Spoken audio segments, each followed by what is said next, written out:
Vladimir Putin y Donald Trump podrían estar de enhorabuena. Ambos acusaban a Zelensky de ser un dictador. Sí, Vladimir Putin acusando a otra persona de ser un dictador. En fin, ambos acusaban a Zelensky de ser un dictador y de estar ilegalmente en el poder en Ucrania por no celebrar elecciones. Ahora, The Economist acaba de soltar un bombazo y es que estaría empezando a sonar que Zelensky está empezando con los preparativos para celebrar elecciones en Ucrania. Mi opinión sobre celebrar elecciones en Ucrania, con el país invadido y con su gente siendo bombardeada, ya la conocéis y no va a cambiar, lo proponga Trump, Zelensky o Vladimir Putin. Así debería analizar toda esta situación todo el mundo, no en función de por dónde viene la marea. Si la propone uno que me gusta, pues lo apoyo. Si lo mismo lo propone otro al que odio, pues me opongo. En mi opinión, así no se debe analizar la realidad. Por lo tanto, para mí sigue siendo una locura que Ucrania celebre elecciones en las condiciones actuales, estando en una guerra, teniendo parte de su país invadido y ocupado por Rusia, siendo bombardeados, exponiendo a su población, a su gente, a ser un objetivo muy claro cuando vayan a votar el día de las elecciones, no pudiendo hacer una campaña electoral medianamente normal, distrayendo a las fuerzas del frente en cuestiones políticas en lugar de la defensa del país, etcétera, etcétera. Me parecía una locura entonces y me parece una locura ahora. Ahora bien, si las condiciones realmente cambian, ahí sí que podríamos empezar a hablar de elecciones en Ucrania. ¿Cuál es la idea de Zelensky, al menos según publica The Economist, que si se alcanza un acuerdo de paz o al menos un alto el fuego entre Rusia y Ucrania en el corto plazo, cuando se acabe la ley marcial en Ucrania, celebrar un periodo de campaña electoral mínimo para luego celebrar unas elecciones? Esto, sin duda, en la situación actual del país sería bastante complicado, pero en el contexto de un alto el fuego, pues digamos que sería medianamente viable.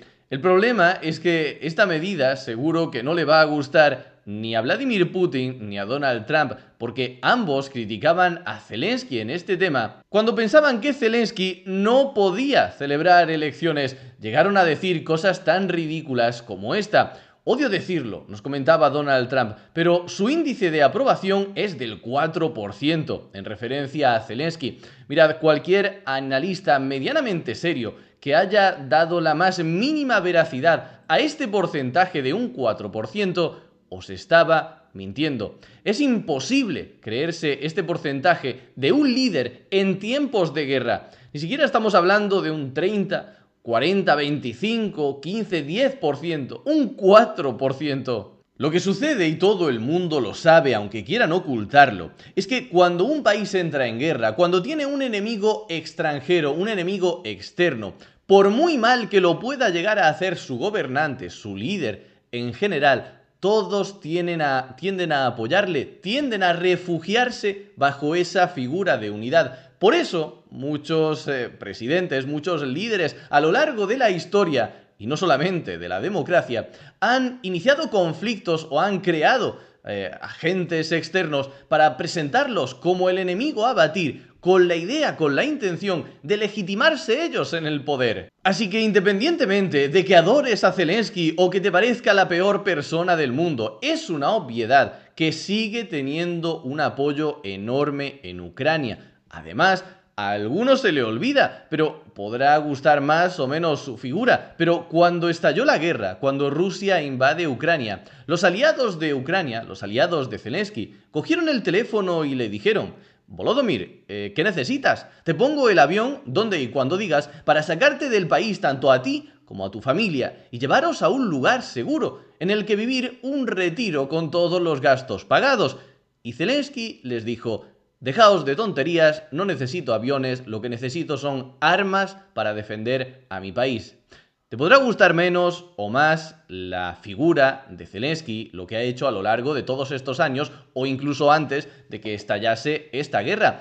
Pero esto es un hecho y es muy difícil que a los ucranianos se les olvide lo que hizo su líder en un momento tan importante. Porque ahora el frente lleva estabilizado durante años, pero en los primeros minutos, en los primeros días, parecía que Rusia iba a conquistar Kiev. en unas pocas horas. Recientemente, Vladimir Putin ha seguido con la matraca de criticar a Zelensky por no tener legitimidad democrática. Insisto, ironías de la vida. Y en esta ocasión, Donald Trump, quizás ya viendo cambiar la situación en Ucrania y que las elecciones son más probables que antes, ha pasado de acusarle él mismo de dictador a Zelensky a reprimir, a criticar a Vladimir Putin por hablar de la legitimidad de Zelensky. Es decir, a Donald Trump parece que ya no le importa que se celebren elecciones en Ucrania. La realidad es que si se llegan a celebrar elecciones en torno a verano en Ucrania, es que lo más probable es que Zelensky acabe siendo reelegido. Pero,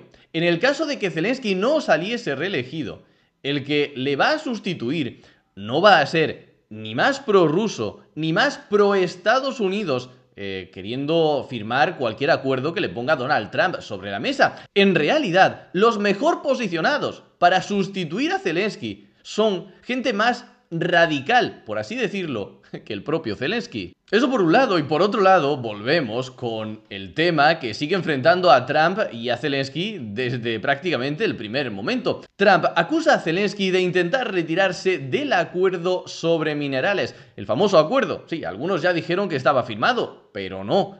El acuerdo no se llegó a firmar en ningún momento, todavía están en negociaciones. ¿Y en qué punto se encuentran? Pues bueno, con acusaciones cruzadas, con más o menos tacto por parte de Ucrania y más directas por parte de Estados Unidos, pero ambos vienen a decir lo mismo. Desde Ucrania dicen que Estados Unidos está cambiando continuamente los términos del acuerdo sobre los minerales, y desde Estados Unidos están acusando de que Ucrania ya les había aceptado los términos de ese acuerdo y ahora quieren renegociarlo. Si tiene razón uno u otro, si quien dice la verdad es Trump o Zelensky, pues bueno, estos son especulaciones, nadie puede saber la verdad, por mucho que te digan, porque son negociaciones a puerta cerrada. Cada uno ya pensará aquí lo que quiera.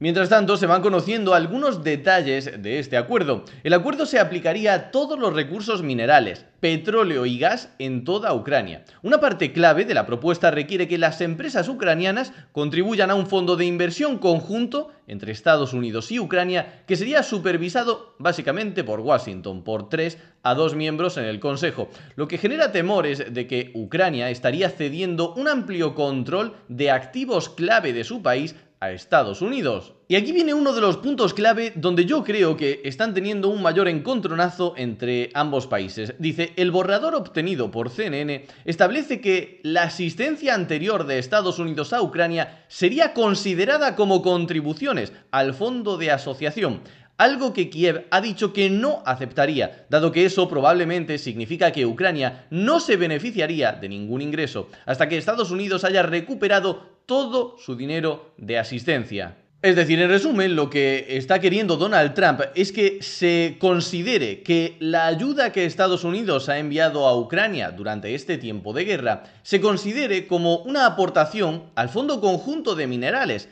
Es decir, que los beneficios que se vayan obteniendo de este fondo, de la venta y la explotación de estos recursos, irían en primer lugar a pagar esta contribución de Estados Unidos. Es decir, que Trump, a través del acuerdo de minerales, quiere recuperar, no solamente eso, pero quiere también recuperar hasta el último centavo de todo lo que han puesto en Ucrania. Claro, esto deja otra pregunta en el aire. Si Donald Trump, si Estados Unidos van a recuperar toda la ayuda que enviaron a Zelensky y a Ucrania, ¿qué pasa con la Unión Europea? Y otra cuestión también a tener en cuenta. Estados Unidos aportó en torno a 150.000 millones, pero Donald Trump cifra la ayuda en 350.000 millones.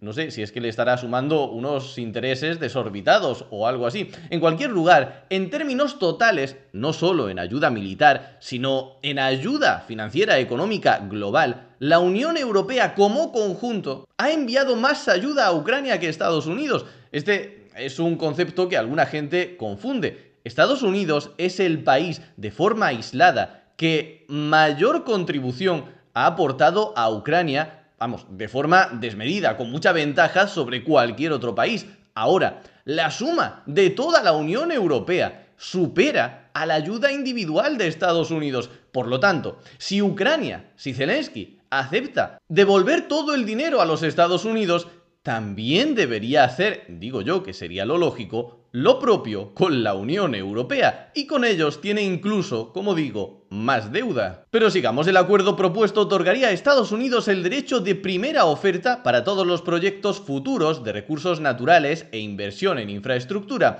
También incluye una cláusula que establece que Ucrania debe esforzarse por impedir la venta de minerales críticos a cualquier comprador ubicado en un país que la Corporación Financiera Internacional para el Desarrollo de Estados Unidos identifique como un competidor estratégico de los Estados Unidos. Es decir, que básicamente Ucrania se estaría convirtiendo en una colonia económica de los Estados Unidos.